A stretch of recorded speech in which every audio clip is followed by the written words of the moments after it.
Dans cette vidéo, je vais vous parler de l'autodiscipline et la vocation. Je dis l'autodiscipline d'abord et la vocation après. Même si la vocation est avant. Mais juste avant de continuer la vidéo, je voudrais vous demander de partager, d'aimer et de commenter sous cette vidéo. D'abord, c'est quoi avoir une vocation? Pourquoi c'est important d'avoir une vocation? C'est parce que dans la vie, nous avons des questions à répondre.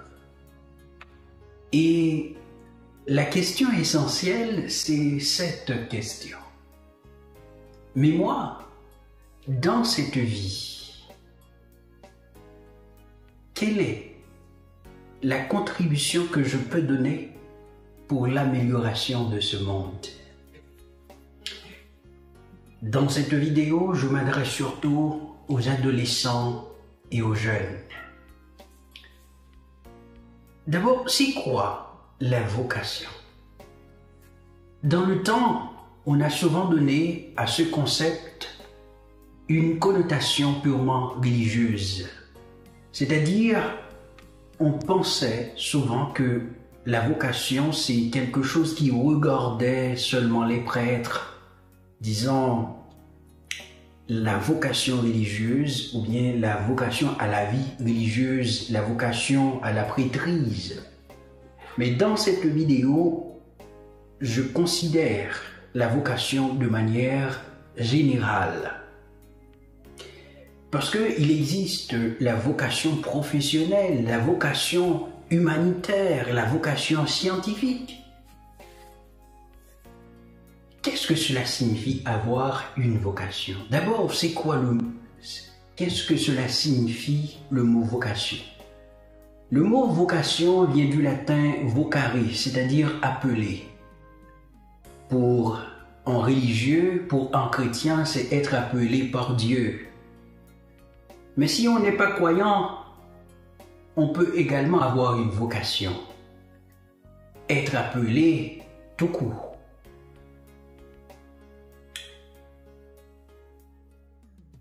Pour qu'il y ait vocation, pour qu'il y ait appel, il faut qu'il y ait écoute. Mais ce que je me demande dans ce temps, est-ce qu'on peut vraiment écouter? Est-ce qu'on peut vraiment écouter dans un monde où l'on comprend qu'il faut regarder seulement des images? Où l'on comprend qu'il faut seulement voir des vidéos de distraction? On ne comprend pas que voir seulement des images, voir seulement des vidéos de distraction, c'est quelque chose qui fait dormir notre esprit. C'est la logique de ce temps. Mais pour qu'il y ait vocation, il faut qu'il y ait écoute. Et si on écoute, on peut donner une réponse. Et c'est une réponse qui implique une responsabilité. Alors, en tant qu'adolescent, en tant que jeune, il y a souvent des questions qui te bloquent. L'une de ces questions, c'est celle-ci. C'est une question et un rapport au manque de confiance en soi. Vais-je vraiment réaliser ce rêve? C'est une question qu'on se pose. Il y a le doute et la honte qui te bloquent. Quand tu te poses cette question, que vont-ils penser de moi? Il y a la sous-estimation, il y a le complexe d'infériorité qui te fait dire « Je suis l'enfant d'un pauvre est-ce que je pourrais réaliser ce rêve? Est-ce que je peux arriver à cet objectif, à ce niveau? Ce sont des questions qui nous bloquent. Mais au contraire, il faut te poser des questions plus positives. Il faut te poser des questions existentielles, du genre, qui suis-je? Quelle est mon identité? Quel est le rôle que je désire jouer dans la société? Quelle est la direction que je veux donner à ma vie? Je suis né dans une famille pauvre. Veux-je rester toute ma vie pauvre? Il y a des questions à se poser. Mais parmi les questions qu'on doit se poser, il y a une question et un rapport à ton entourage. Parce que il serait de l'hypocrisie pure de se penser sans l'entourage. Il serait pathologique même de se penser sans les autres. C'est pourquoi je t'invite à te poser cette question. Quelles sont les relations ou bien quelles sont les fréquentations que je désire privilégier dans ma vie? Est-ce que je veux fréquenter des vagabonds ou bien je veux fréquenter des gens de bien? Donc, c'est important de se poser de vraies questions dans la vie. Et ce sont des questions qui nous donnent des motivations. Mais je dois te dire que même si tu as toute la motivation qui puisse exister, ou bien même si tu regardes 1 millier de vidéos sur la motivation, si tu n'as pas l'autodiscipline, tu n'as rien. Parce que on peut commencer, on peut être motivé, mais on trouvera des obstacles. Et bien au moment des obstacles, c'est l'autodiscipline qui va te permettre d'aller de l'avant. Souvent, on pense que l'autodiscipline nous prive de notre liberté. Alors je dois te dire que l'autodiscipline, au lieu de te priver de ta liberté, elle t'accorde de la liberté. Souvent, c'est notre corps, parce que on veut dormir. On n'a pas envie de se réveiller, de se lever, de se mettre debout. Mais je dois te dire que si tu ne prends pas contrôle de ton corps, c'est ton corps qui va prendre le contrôle sur toi-même. Et si on se laisse ainsi, on est voué à l'échec.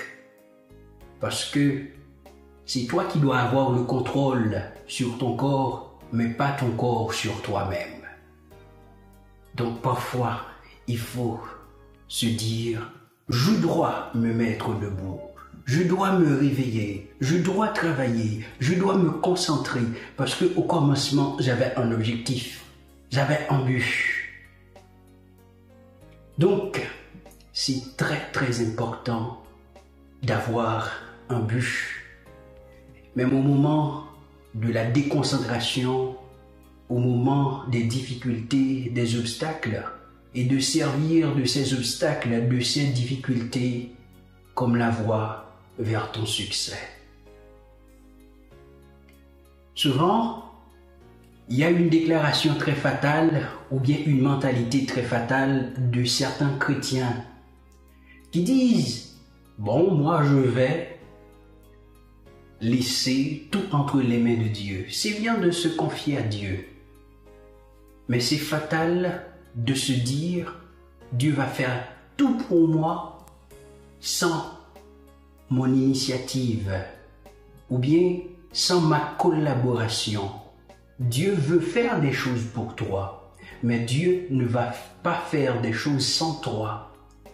Dieu va faire des choses pour toi, mais avec toi. avec ta collaboration.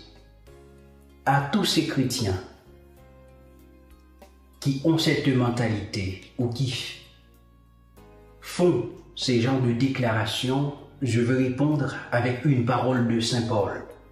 C'est une déclaration de Saint Paul dans la lettre aux Galates, chapitre 6, verset 7, où Saint Paul a déclaré « Ne te trompe pas, on ne se moque pas de Dieu. Ce que l'on aura semé, c'est ce que l'on récoltera. » Alors, si tu avais cette habitude, ou bien tu avais cette mentalité, c'est bien de repenser les choses. Parce que il faut ta contribution, il faut ton autodiscipline. L'autodiscipline, c'est cette capacité de prendre l'initiative, de commencer quelque chose et de ne pas abandonner, de continuer malgré tout. L'autodiscipline, c'est le fait de bâtir un plan d'action et de le respecter, de vérifier toujours. Oui, j'ai entendu cette voix, j'ai ressenti cette intuition de la part de Dieu, ou bien j'ai ressenti une intuition, tout court, c'est cette chose-là que je dois faire dans ma vie. Même si, à ce moment, il y avait l'enthousiasme, il y avait de l'énergie, sache qu'il y aura toujours des difficultés. Et au moment de ces difficultés, c'est ton autodiscipline qui va t'aider. Je vais dire quelque chose de plus fort. Ton autodiscipline, c'est ta destinée. C'est-à-dire, même si tu as une grande vocation, une noble vocation, tu veux faire quelque chose de précieux dans ta vie, même si tu veux faire quelque chose de très noble, sans l'autodiscipline, tu es voué à l'échec. Donc, mon très cher ami, ma très chère amie, je t'invite à penser les choses autrement, à penser que oui, j'ai une vocation, mais je dois donner ma contribution, je dois donner mon énergie, je dois donner mon enthousiasme pour la concrétisation de ce rêve. Il faut se dire, je ne suis pas dans le monde pour rien. Si je suis dans le monde, il y a une raison. Si je suis dans le monde, je ne peux pas rester à me plaindre de ma famille, de mon père, de ma mère, du gouvernement. Et je dois me dire, quelle est la raison de mon existence? Quelle contribution que je peux donner pour l'avancement de ma famille? Quelle contribution que je peux donner pour l'avancement de ma société, de mon pays? Et quelle contribution que je peux donner pour l'avancement du monde entier? Tu dois savoir, peu importe là où tu es capable de très grandes choses. Il faut le croire. Donc, merci d'avoir écouté, merci d'avoir pris ton temps, sachant que notre objectif, ce n'est pas d'être meilleur que les autres, mais c'est être meilleur qu'avant. Merci, c'est ton ami Don Johnny. Merci.